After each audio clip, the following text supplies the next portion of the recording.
Hello everyone, welcome back to my channel Pushpa kitchen. আজকে আমি আপনাদের সাথে শেয়ার করব এগ স্যুপ।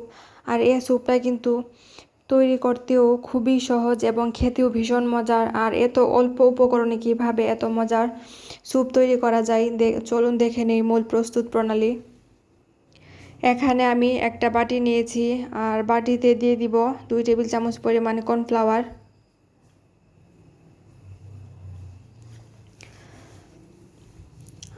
আরও দিয়ে দিচ্ছি 2 টেবিল চামচ পরিমাণ পানি। আর পানিটা দিয়ে কর্নফ্লাওয়ারটাকে খুব ভালো করে মিশিয়ে নিব। এখানে খুব ভালো করে মিশিয়ে নেওয়ার কারণে চুলাতে দেওয়ার সময় কিন্তু দলা পেকে যাবে না, তার জন্য পানির সাথে খুব ভালো করে মিশিয়ে নিচ্ছি। আর এখানে আরেকটা ডিম নিয়েছি আর ডিমটাকে আমি 2 মিনিট সময় ধরে খুব ভালো করে ফেটিয়ে নিব।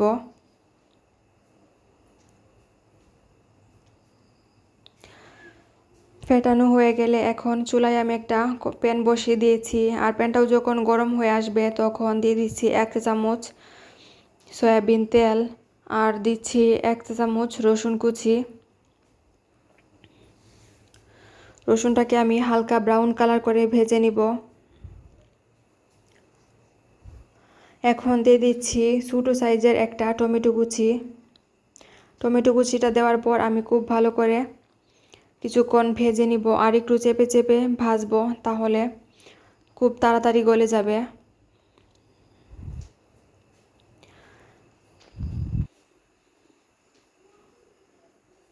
এখন দিচ্ছি একটা কাঁচামরিচ কুচি, দিচ্ছি হাফ চা চামচের থেকেও একটু কম গোলমরিচের গুঁড়া, দিচ্ছি স্বাদ মতো লবণ দিয়ে আরও কিছুক্ষণ ভেজে নিব।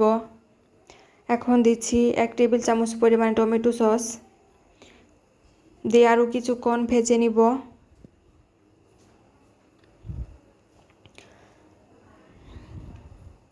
ভেজে নেওয়ার পর দিয়ে দিচ্ছি 2 কাপ পানি। আর 2 কাপ পানি দিয়ে ভালো করে উপকরণগুলোকে আমি মিশিয়ে নিচ্ছি। এখন ঢাকনা দিয়ে রেখে দিব বলক চলে আসা পর্যন্ত। বলক চলে এসেছে। এখন গুলিয়ে রাখা কর্নফ্লাওয়ারটা খুব ভালো করে উপর থেকে দিয়ে দিব, অল্প অল্প করে দিব আর ভালো করে মিশিয়ে নিব। এই অবস্থায় খুব ভালো করে মিশিয়ে নেবেন, তা না হলে কিন্তু নিচ দিয়ে লেগে যেতে পারে। আর মেশানো হয়ে গেলে একটু ঘন হয়ে আসবে, এই অবস্থায় দিয়ে দিচ্ছি ফেটিয়ে রাখা ডিম। উপর থেকে আমি অল্প একটু একটু করে দিব আর চামচের সাহায্যে খুব ভালো করে গোল করে ঘোরাতে শুরু করব।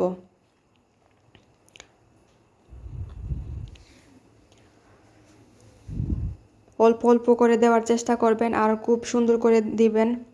আর খুব সহজেই তৈরি হয়ে গেল এগ স্যুপ। আর এই স্যুপটা কিন্তু খেতেও ভীষণ মজার আর খুবই অল্প উপকরণ দিয়ে তৈরি করে নেওয়া যায়।